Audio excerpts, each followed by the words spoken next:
नमस्कार, मी डॉक्टर स्वागता पांडव आमच्या यूट्यूब चॅनलमध्ये पुन्हा एकदा तुमच्या सगळ्यांचं स्वागत करते। आज आपण माहिती बघणार आहोत कॉन्ड्रोमलेशिया पटेलीबद्दल, किंवा यालाच पटेला ट्रॅकिंग सिंड्रोम असं पण म्हणतात। तर एक्झॅक्टली कॉन्ड्रोमलेशिया पटेली आहे काय याच्याबद्दल आपल्याला अभिषेक सरांनी माहिती दिलेली आहे। त्याच्याच बद्दलच्या आपण काही एक्सरसाइजेस या व्हिडिओमध्ये मी तुम्हाला शेअर करणार आहे, जेणेकरून आपल्याला कॉन्ड्रोमलेशिया पटेली जर तुम्हाला असेल तर तुम्हाला घरगुती व्यायाम कसे करायचे याच्या संदर्भामध्ये तुम्हाला याच्यामध्ये उपयुक्त माहिती मिळू शकेल। त्याच्यामुळे हा जो व्हिडिओ आहे हा शेवटपर्यंत नक्की बघा। तर कॉन्ड्रोमलेशिया पटेली म्हणजे आपल्या गुडघ्याच्या कार्टिलेजची झीज होणं। आता गुडघ्याच्या कार्टिलेजची झीज होणं म्हणजे एक्झॅक्टली काय किंवा ही कशामुळे होते, तर जास्तीत जास्त वेळेस जे ॲथलेट लोक असतात, जे खेळाडू असतात, किंवा ज्यांना पोलीस भरतीमध्ये जॉईन व्हायचं असतं, किंवा ज्यांना जे रनिंग किंवा जॉगिंग या ऍक्टिव्हिटीज रुटीनली करतात, किंवा ज्यांना जम्पिंग जॅक्स करण्याची जास्तीत जास्त वेळेस जम्पिंग जॅक करण्याची आवड असते, किंवा ज्यांना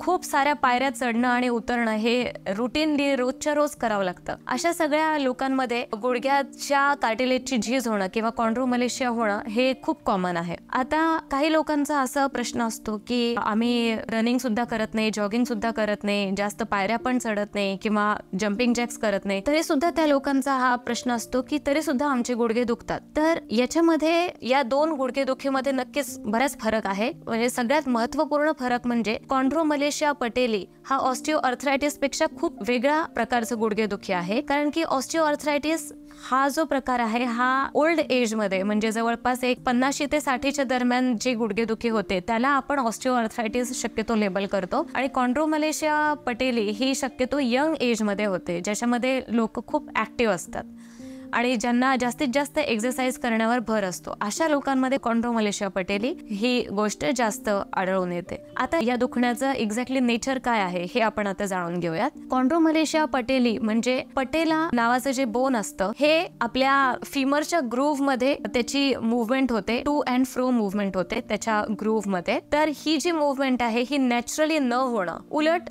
तो जो पटेला आहे थोडंसं लॅटरली शिफ्ट होऊन तिथे पटेला फिमरवर त्याचं फ्रिक्शन होणं, ही जर ऍक्टिव्हिटी झाली तर आतमधल्या कार्टिलेजची, जी पटेलाच्या मागच्या बाजूला जे कार्टिलेज असतं त्याची झीज होते, आणि या गोष्टींमुळे यंगस्टर्स मध्ये अचानक उठून उभा राहताना किंवा पायऱ्या उतरताना शक्यतो अँटेरियर साइड ऑफ नी ला पेन होतं। या गोष्टीला आपण कॉन्ड्रोमलेशिया पटेली हे लेबल करू शकतो। आता हे जे कॉन्ड्रोमलेशिया पटेली आहे हे कमी कसं करायचं, किंवा याच्यासाठी काही एक्सरसाइज आहेत का, तर नक्कीच आपल्याला कॉन्ड्रोमलेशिया पटेली हे कमी होण्यासाठी काही स्ट्रेंथनिंग एक्सरसाइजेस करणं आवश्यक असतं, की ज्याच्यामध्ये आपण व्हिओमो स्ट्रेंथनिंग, वास्टस मेडियालिस ऑब्लिकस या मसलचं स्ट्रेंथनिंग करणं अतिशय जरुरी असतं। त्याचबरोबर तुमच्या आयटी बँडची स्ट्रेचिंग ही करणं सुद्धा त्यांनी या कॉन्ड्रोमलेशिया पटेलीमध्ये अतिशय आवश्यक असतं। त्याचबरोबर या दोन्हीची स्ट्रेंथनिंग प्लस स्ट्रेचिंग या दोन ऍक्टिव्हिटी झाल्यानंतर आपल्या पटेलाची मुवमेंट एकदम सुरळीतपणे पार पडण्यासाठी आपल्याला क्वाड्रिसेप मसलचं सुद्धा स्ट्रेंथनिंग करणं आवश्यक असतं। या गोष्टींमुळे आपल्या गुडघ्याची अलाइनमेंट व्यवस्थित राहते, आणि त्याच्यामुळे सारखं जे यंगस्टर्स मध्ये जे गुडघेदुखी आहे ही कमी व्हायला मदत होते।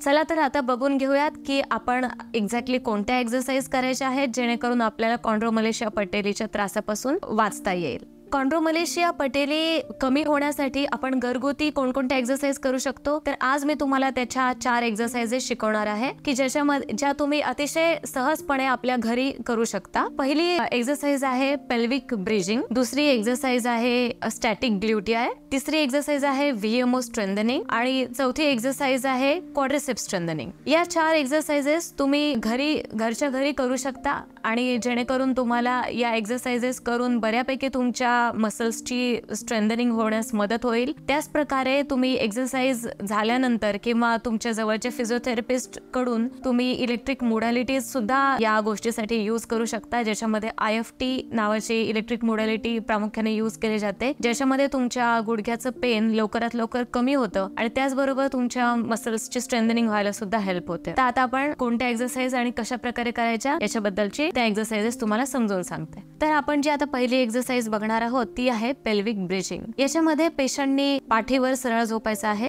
दोन्ही पाय आपल्याला उभे करायचे आहेत, जवळ करायचे आहेत, आणि स्लाइटली आपली कंबर उचलून धरायची आहे, एक छोटासा ब्रिज फॉर्म केल्यासारखं आपल्याला फॉर्म करायचा आहे आपल्या बॉडीचा, आणि असा ब्रिज फॉर्म करून आपल्याला जवळपास 10 ते 15 सेकंद होल्ड करायचा आहे.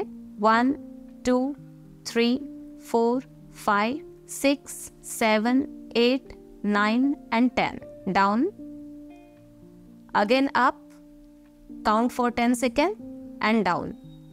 ही एक्सरसाइज तुम्हाला 10 ते 15 वेळेस रिपीट करायची आहे, आणि हा जो सेट आहे हा जवळपास 3 वेळेस रिपीट करायचा आहे. पेल्विक ब्रिजिंग करताना पेशंटने आपल्या ग्ल्युटिआयचे स्नायू पूर्णपणे ओढून धरले पाहिजेत आतमध्ये, आणि जी पण काय स्ट्रेचिंगची फिलिंग येते ती गोष्ट होल्ड करून ठेवायची आहे 10 सेकंद, आणि नंतर खाली नॉर्मल पोझिशनला यायचं आहे. या पेल्विक ब्रिजिंग एक्सरसाइजमुळे ग्ल्युटिआय आणि आयटी बँडची स्ट्रेंथनिंग होते. आता आपण दुसरी एक्सरसाइज बघणार आहोत, जी की आहे स्टॅटिक ग्लूट्स. याच्यामध्ये पेशंटला सरळ झोपायचं आहे. टाचेच्या खाली, पेशंटच्या टाचेच्या खाली आपण एक सॉफ्ट पॅड किंवा एखादा नॅपकिन ठेवणार आहोत, आणि पेशंटनी आपल्या टाचेने त्या नॅपकिनला प्रेस करून होल्ड करायचं आहे.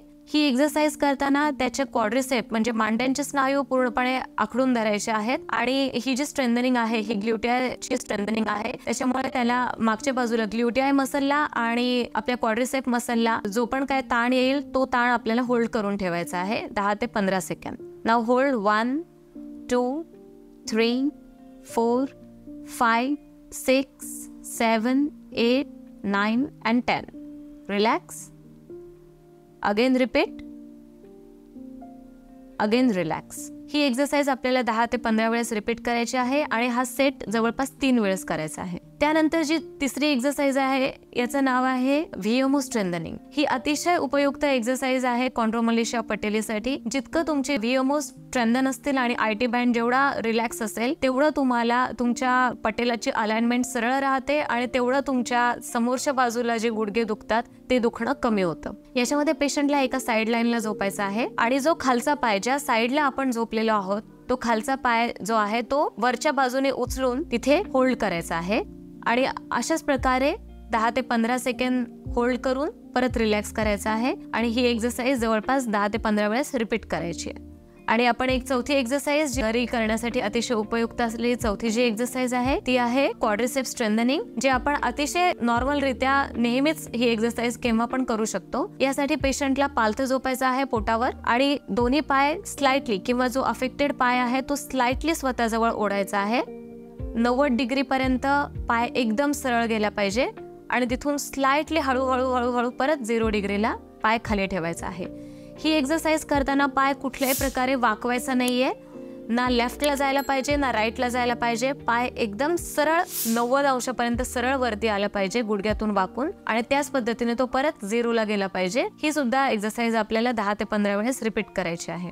ही एक्सरसाइज जितकी स्लो करता येईल तेवढी स्लो करायची आहे, जेणेकरून आपल्या पटेलाची जी अलाइनमेंट आहे परत नॉर्मल ठिकाणी यायला मदत होईल. या 4 प्रकारच्या एक्सरसाइजेस आज आपण बघितल्या. माझा हा व्हिडिओ तुम्हाला कसा वाटला हे मला कमेंट करून जरूर कळवा, आणि जितक्या लोकांना कॉन्ड्रोमलेशिया पटेलीचा त्रास असेल तेवढ्या सगळ्यांना हा व्हिडिओ जरूर शेअर करा, आणि आमच्या या व्हिडिओला लाईक करा आणि आमच्या चॅनलला सबस्क्राईब करा. धन्यवाद.